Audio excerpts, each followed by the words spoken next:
Interior.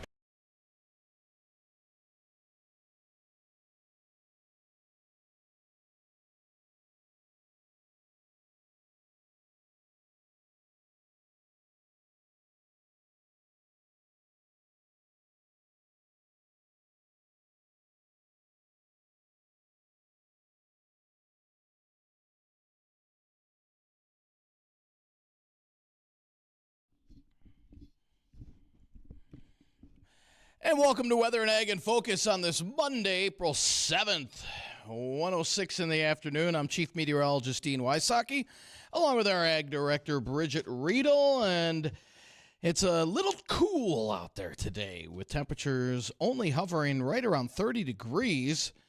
Normal highs this year should be in the upper 40s. But even though today's chilly, we do have warmer weather before the week is done. I'll touch on more on that in just a bit. But Bridgette, we kick off our filming of our new Here We Grow project starting tomorrow. Now, we won't have it posted yet online, but we start our filming tomorrow. And we've went over this before. We're going to do something a little different this year. We've done corn, we've done soybeans, and this year we're doing what? Wheat. And we are going to return to working with a previous farm producer. We're going to be with the Yulin Farms, that's Jim and Michael. And our field is going to be north of Mapleton. There's reasons why we went to wheat this year and why our field is located where it's at. So I'm looking forward to telling that story as the season goes along. And just the difference in what it's like to raise what you consider wheat versus a traditional row crop of corn or soybeans. Now, I've already had questions from some listeners in regards to various questions about wheat, about its production, seeding, why we do what we do. Also, there's going to be something a little bit different in regards to our wheat field this year. And by that, I mean, we're not raising this wheat to sell for cash the way you might normally expect. So we have a lot of things to share and what it's going to look like. It's going to be a busy summer of talking about wheat production. Nice. Any of it going towards any beer? Are we making beer or aren't we going there yet? No, this wheat is not going to be made for beer. Okay. There's plenty of it that is, but this field will not be going for beer this year. Yeah, boo. Addison with the round of booze there. Sorry, Addison. Yeah, there's only so many things we can do. Right. Yeah, no doubt, no doubt. Well, we've got, as I said, some kind of chilly weather to start off the week, but we are looking at the warmer weather coming our way before the week is done. But today we're only going to top out in the 30s today, mid to upper 30s with a light north-northwest wind and quite a bit of sunshine out there. Clear another crisp one tonight down into the upper teens to near 20. And Tuesday we'll have sunny skies to start off the day, but then we'll see more clouds come in by late in the day with highs in the mid to upper 40s. And then cloudy skies Tuesday night and Wednesday. Wednesday we'll see a few isolated hit or miss showers. Not a big deal. Not expecting a lot of precip out of that. With highs in the mid-50s. Thursday, we'll still hang on to quite a bit of cloud cover with temperatures in the low 50s. Now, as we head into Friday, if you've got a vacation day, a hooky day, whatever, Friday, pick day out of the next week, as we're going to have temperatures in right around that 60-degree mark. Winds shouldn't be that bad. Now, it will be warmer on Saturday, but the winds are really going to ramp up out of the south as well, about 15 to 30 and gusty, but highs in the mid-60s on Saturday. And then a strong storm system pulls out of the Rockies. That'll give us scattered showers and maybe even a bedded thunderstorm on Sunday with highs right around 60. And then we turn sharply colder on Monday with temperatures falling back into the upper 30s to low to mid-40s across the area. So kind of a up and down, which is not too out of the ordinary for the month of April. Still don't see any snow. Now, that system on Sunday could get some snow to the western part of the state. Not great for calving season, obviously. And then winding up possibly into the north central and northeastern part of the state. Might see some snow out of that, but not here in the FM area. So at least that's good news the way it looks right now.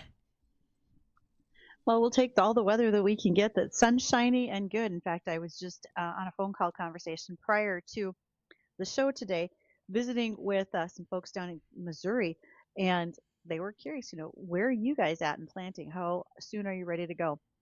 Right now, in a lot of this area, all right, feel free to send me your thoughts of it, so listeners can easily reach out. You can send us emails, ag@flagfamily.com, weather@flagfamily.com. You can reach us on the JLA Insurance phone line, 701-293-9000. My thought is we're probably a good 2 weeks away from things right around here going. We're going to see what that impact is based on more moisture levels, that type of thing. But at this point, it's probably going to take us just a little bit to go. Now, in talking to a business associate out by Dickinson, he felt that a lot of work was going to be taking place today. So, there's a lot of variability across the state. Western North Dakota usually gets in ahead of us. We are now into April, so a big chunk of the calving season has passed, and folks can start focusing on what they have to do in field versus in the barn. We'll see where it goes, though, but I'll be curious to hear what others think about when they're going to be getting in the fields. And speaking of getting in the fields, Bridgette, have you talked to anybody in the Ohio Valley? With all the rain, they've gotten 5 to 10 inches of rain over the last week. That has to spell problems down there. My last conversation was with a fellow. He has a seed business as well as an insurance company in central Ohio, and he knows that they're going to be delayed. His concern is, of course, cold, wet soils. They are a strict corn and soybean rotation out there, and his fear is with that cold, wet soil situation that they will have decreased germination and potential for seed to rot in the ground. And people start getting antsy about, well, this is the date on the calendar that I plant, and then they start doing silly things like pushing the soil conditions and what we call mudding in the crop and putting it in when it's far too wet. You can see seed that rots in the ground in those situations. So right now they know that they're going to be delayed, and it's going to be a battle to put crop in. For those that did put the seed in already, would they have to more than likely replant, or too soon to tell? Okay. Yeah, it's too soon to tell. Gotcha. If we're doing any replants yet. Okay. Yeah, that was yeah, again, up to 10 inches of rain within the last week. That's too much of a good thing. And also want to let everybody know that just put online this afternoon our LRC spring and summer outlook. So it'll if you missed our special just last week, we put that online, and so it'll detail how much rain is expected in what parts of the state, when it's coming. So if you want to log on, again, WDAYradionow.com, and look for the spring and summer outlook, the LRC spring and summer outlook, and you can kind of detail when these storms are going to be rolling through and when the drier periods will be as well. And while you're looking at things online, don't forget to send me an email, ag@flagfamily.com, if you or a student that you know is interested in being our Weather and Ag Assistant Ag Director for a day. I have an application form. You can email me and I'll send it over to you. In fact, I had a conversation with a parent of a South Dakota State University student who might be joining us over the summer months, because this allows students to have that opportunity to job shadow for a day at the studio with me. We're going to go through headlines that we'll talk about on air. We'll interview guests together. You'll join Dean and I in the studio for that day, and you never know what else it might lead to. I've had students join us in sales meetings, helping doing recordings, and so much more. So if you have an interest, or maybe you don't know if you have an interest in farm broadcasting, reach out. I'll send you the application. And again, you could spend a day with us. We'll find one that doesn't interfere with school or work schedules, and we'd love to have you be a part of the show. Right now, we're looking at, I've got folks lined up for April, May. I think I have a tentative June. So this is from sophomores in high school to sophomores in college. Let us know if you're interested. We'd love to have you. They've all been great so far, too. Right. No kidding. Smart group of kids. Very smart. It's been helpful. Speaking of smart, a phone conversation that I had earlier today was during some podcast recording. I am a co-host on a podcast called The Rural Well, and I do that with Lauren Van Uwick. She heads the National Farmers Mental Health Alliance.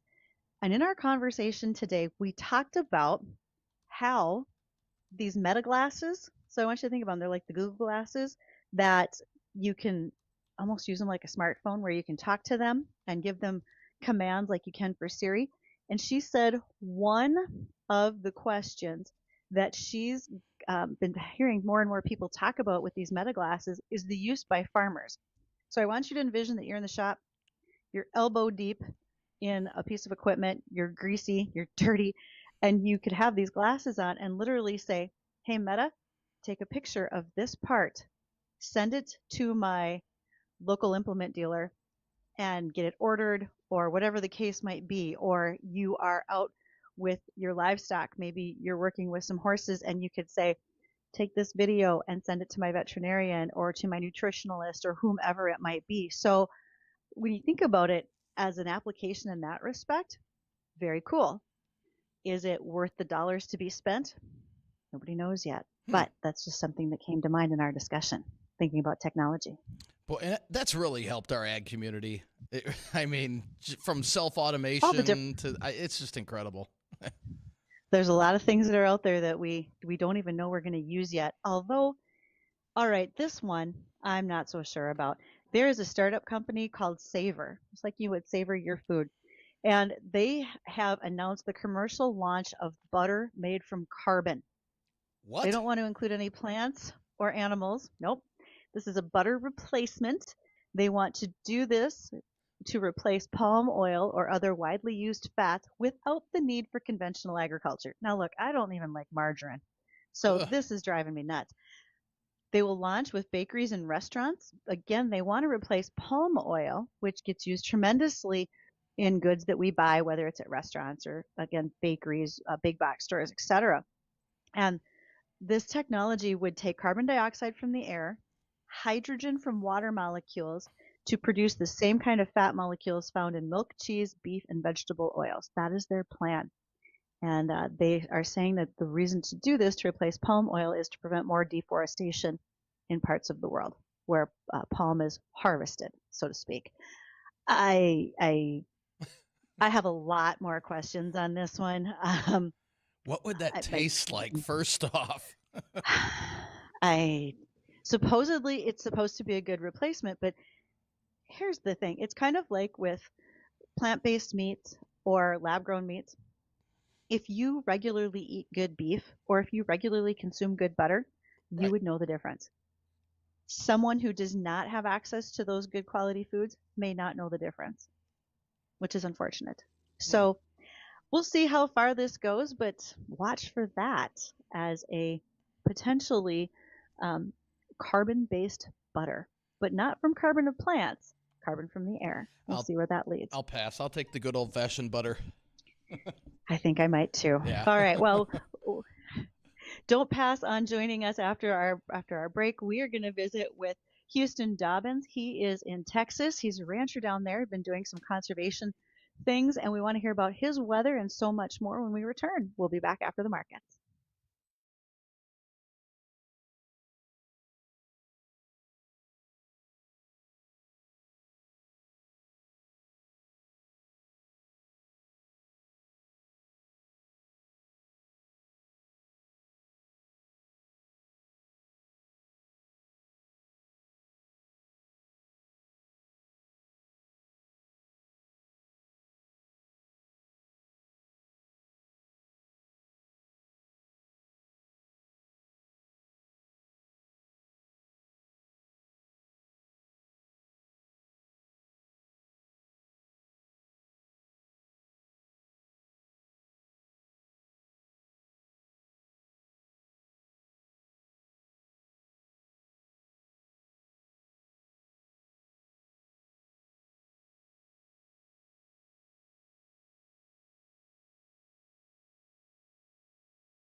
Oh, thank you to the Goose River Bank for sponsoring those markets. See their new digital banking available with Goose River Bank. It makes it even easier for Goose River to be your community bank.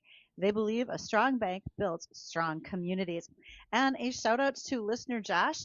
He reminded me, I'd forgotten about this because I haven't been down this direction for a couple weeks. The southern Red River Valley, there were several wheat fields that were planted last week, and that was before the snow. Our wheat, Dean, will probably be planted fairly soon as well. In fact, I'll make sure to get a hold of our farmer today. But that wheat that was planted before the snow by Wahpeton, Fairmount, and even Winemere, honestly, most farmers will tell you getting snow on their wheat crop, they feel like that increases their yield. So we're going to see. Hopefully, we get good comparisons Great. what happened for various fields. Today, we are joined by Houston Dobbins. Houston is in Texas. He's a rancher, is using some great conservation practices on the ranch. But more importantly, we want to talk about where that ranch is, kind of what their climate's like, and so much more. Houston, how are you today? I'm great, and how are y'all? Doing We are good. doing well. Trying to stay warm up here. Yeah, So tell us about the area in Texas in which you ranch. it's in the middle of the Chihuahuan Desert. It's located on Lake Amistad, which is close to Del Rio, basically in Mexico. Um, it's right on the Rio Grande and where the Rio Grande ties into the lake. So when you talk about being right on the Rio Grande, the last few years, that river has been down a bit, correct? I mean, where do you sit when it comes to water, rainfall, and what's been happening on the river levels and how that's affecting your ranch? So right now, it is right where the river ties into the lake, and the lake is 30 or 40 foot low right now. So, and it just keeps dropping because they use it to irrigate crops in Mexico. And so in the springtime, they'll start releasing water. And so I gain more acres, but I also have to fight like sediment and silt off the Rio Grande. And then due to the lack of rain, the Rio Grande hasn't ran hardly at all. So we're not catching any water in the lake to fill it back up. Mm. So it's the lowest the lake has ever been since they put the lake in the 60s. And so it's just been something new we've had to deal with since ranching down there. Jeez. And I'm looking at the drought monitor map, and your area, Houston, is in extreme to exceptional drought and not much. I know you guys had some rain, but I believe that was to the east of you, San Antonio and eastward just last week, some beneficial rains. I don't think it got as far west as you. So what do you do when you're irrigating out of Lake Amistad? How does that work when Mexico shares that as well? Is there any agreement like, hey, we can only irrigate so much, or how does that work? There's an allotment for the Mexico side and the American side, but it seems like everybody always complains about the Mexico side, not really worrying about the allotment and just letting out what they need. And from what I understand, Mexico owes the United States water, and they have to release it out of dams in Mexico, which they don't do. They hold on to it. And so the lake just keeps going down and down instead of getting replenished. And it's a constant battle. So for your ranch, Good. Houston, yeah, you guys, you're not row cropping. You are raising primarily sheep on the pasture that you've got. Yes, ma'am. It's all pasture land.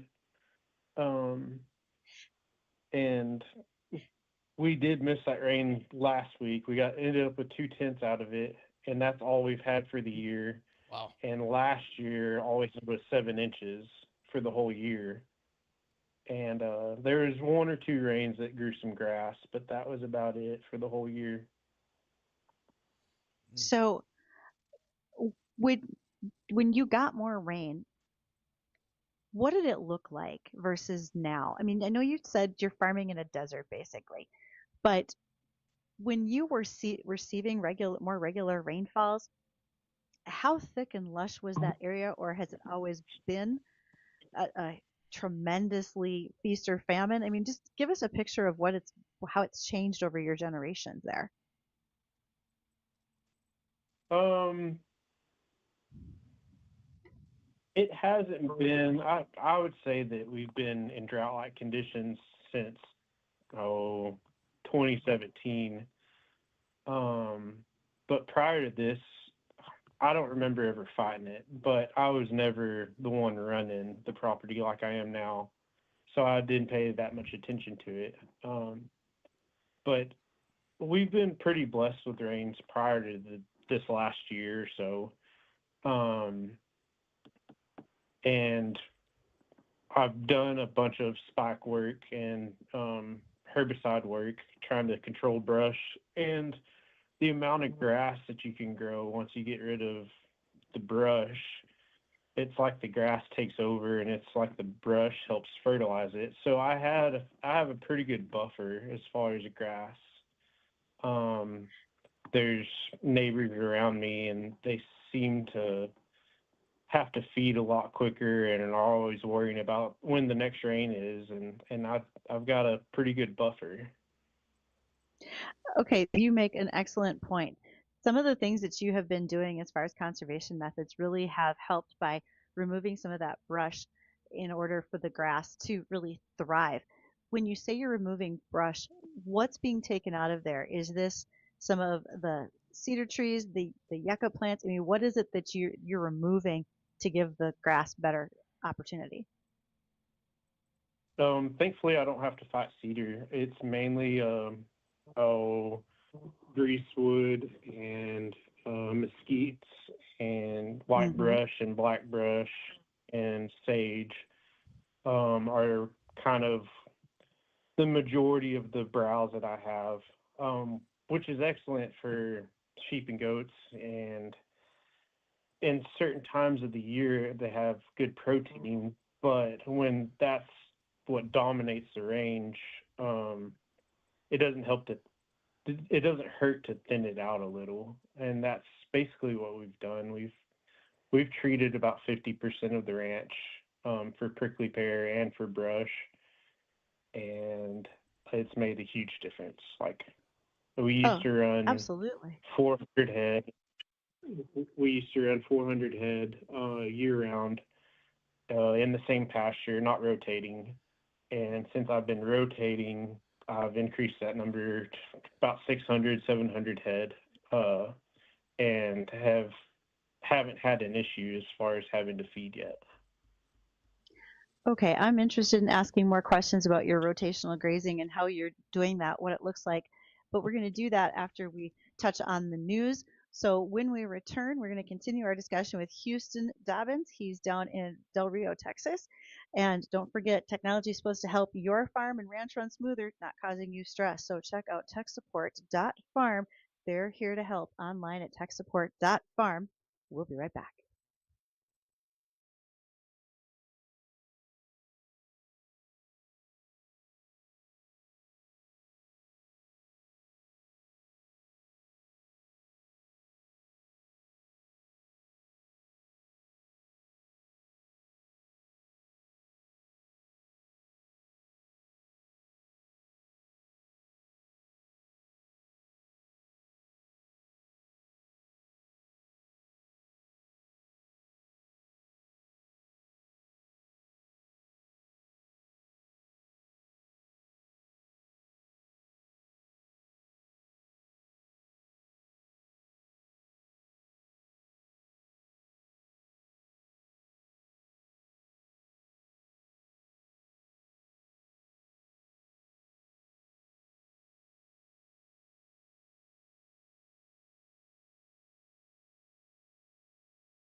Welcome to Weather and Ag in Focus, home of Here We Grow 2025.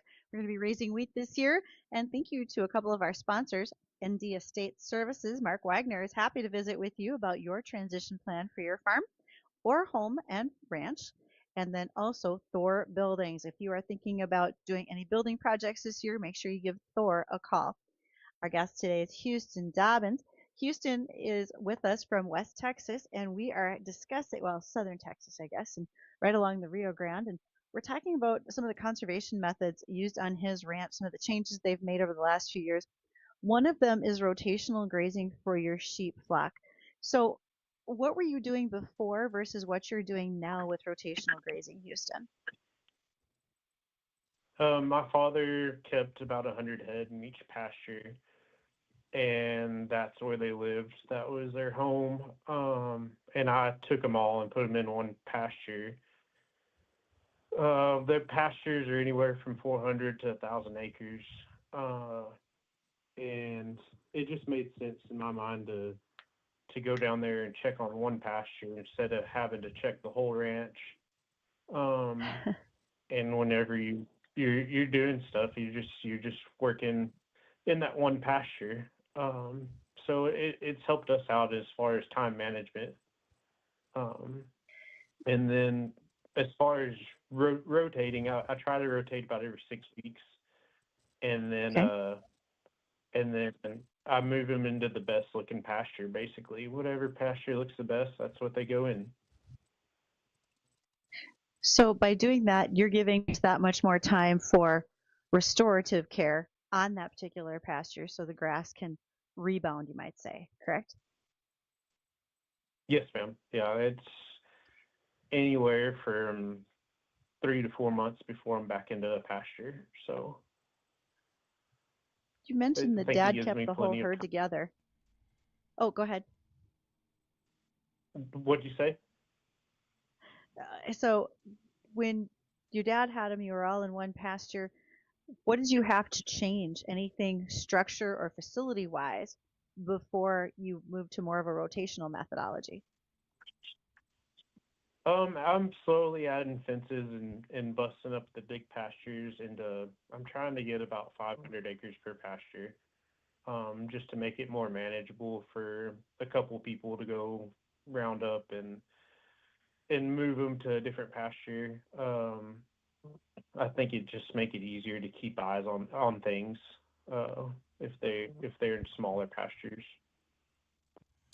And Houston, in regards, well, let's see, over the last 6 months, and I think you touched on, I know you said you've never seen it this dry before, but over the last 6 months, how much rain have you guys received down there?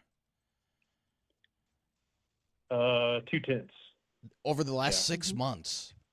Wow. Mm-hmm. Yes, sir. Wow. Well, we use a long-term forecasting method, which has been proven 70 to 90% accurate. It's called the LRC, Lees-Ack Recurring Cycle Forecast. So I looked up the forecast for your area, which it's a little bit of good news for you. It looks like. Now you're only going to receive from May through the end of August. It looks like about 3 to 5 inches of rain.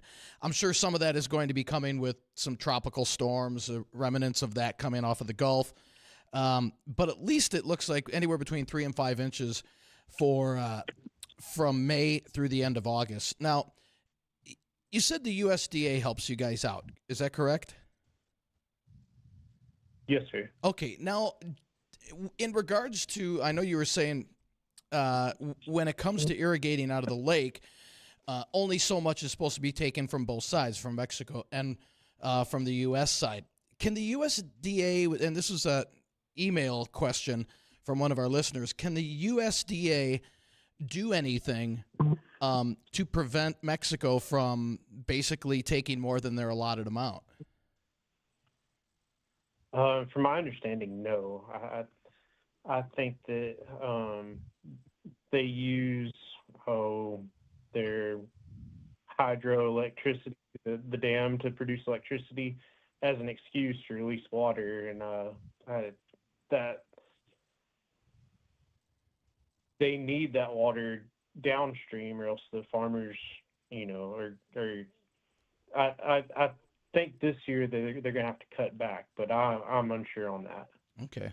Hmm. Hmm. So something that's happened or been found anyway on the Dobbins Ranch that's fairly unique is you have some ancient art. Can you talk a little bit about that? Maybe how y'all found it and what you found? There's Indian camps throughout, pretty much all over our whole property. Within the family, it's about 30,000 acres.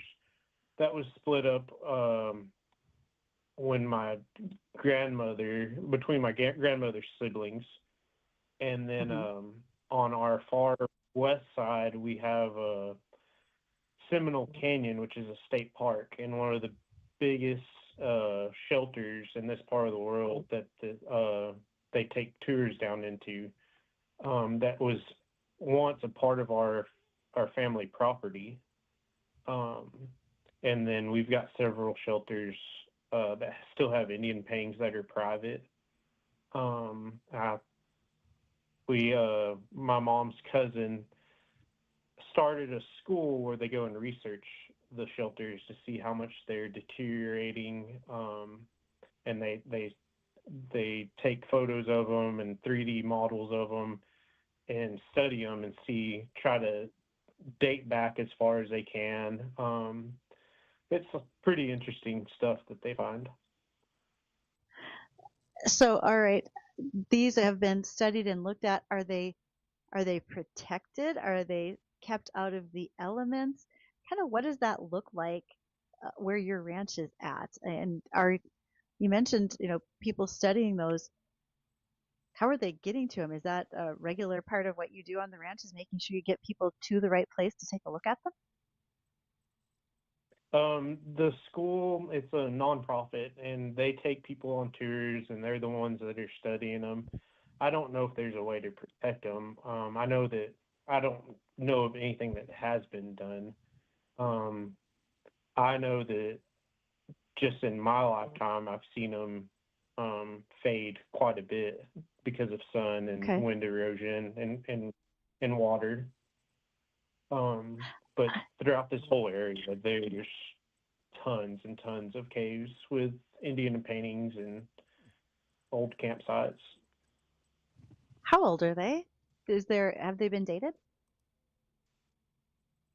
Some of the recent stuff was, as early as a couple hundred years ago, and then I think it dates all the way back to 12,000 years ago that they Wow. found artifacts. Yeah, I'm looking at some of the pictures from the article online, and just some of those uh, the ways of communication with the drawings and everything on the rocks, and um, just to be even that well preserved this far along is absolutely incredible.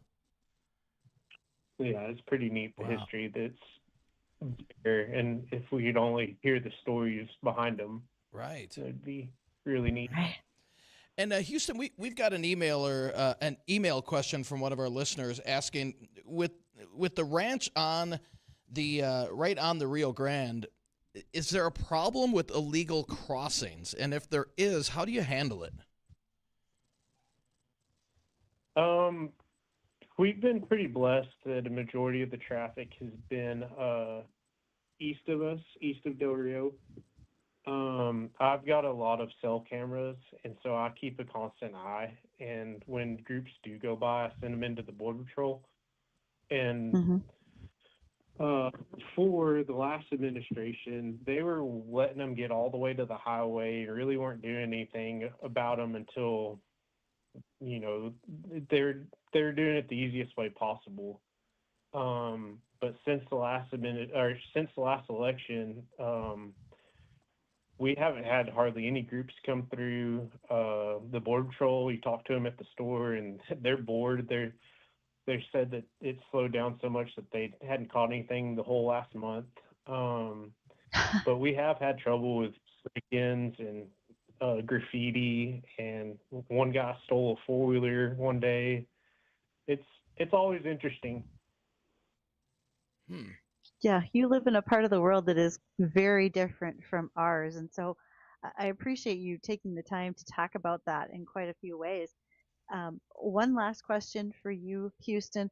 For folks that are thinking about doing something different in their grazing operation, like you mentioned with rotational grazing for the sheep, whether it's due to climate, the amount of available land that they have, etc., can you recall some of the opportunities that NRCS was able to help you out with so that others might know what's available to them? Yes, ma'am. I started out with the EQIP program, and that helped me get my fence lines and waters back up to par, so that way I could rotational graze without having to fight old fence. And then that's kind of snowballed into trying the herbicide work. And once I did the herbicide work, I knew that I needed to do as much of it as I could afford, or as much of it that we thought was good for the place. I saw a dramatic change in the diversity of available forage because of the herbicide. Um, they they offer mechanical stuff, but it's just not. It wasn't feasible for me to do mechanical Mm-hmm. because of the way that the herbicide worked on this kind of brush. It was too easy. We used a helicopter to put it out. You can use a plane, um, but it made a dramatic change in the amount of grass growth. It's like adding fertilizer to the grass basically. Yeah, that you take away that Um, competition and let that native species grass grow, and it knows exactly what to do, right? oh yeah, and it seems like it doesn't take it. It just gets better and better. It takes less rainfall for it to bounce back, and it's pretty amazing if you give it a chance to get up and get its roots established, how quick it comes back. Well, Um, Houston, think. and then Oh, go ahead and finish. good. Yep, go ahead. And right now I'm on the CSP program, and so we're getting more into the rotational grazing and keeping track of all the paperwork and numbers behind it, and just trying to get my forage quality and quantity counts and things like that. It's snowballed into good.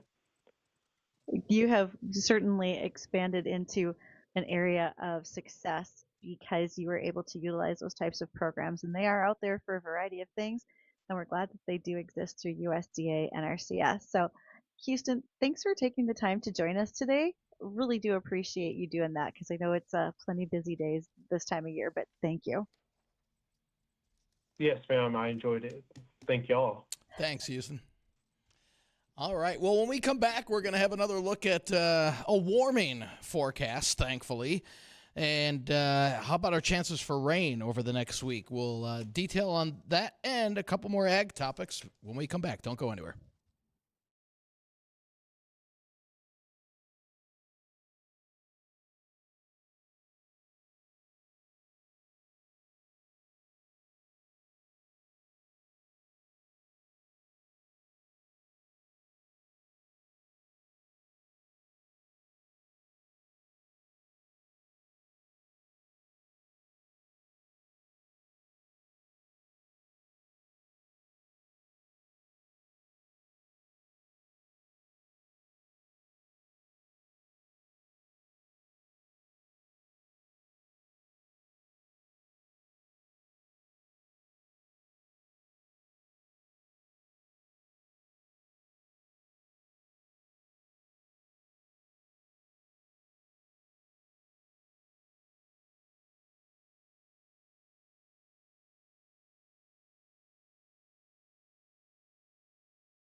And welcome back to Weather and Ag in Focus. It's 1:53 in the afternoon. Temperatures here at the studio, 32 degrees.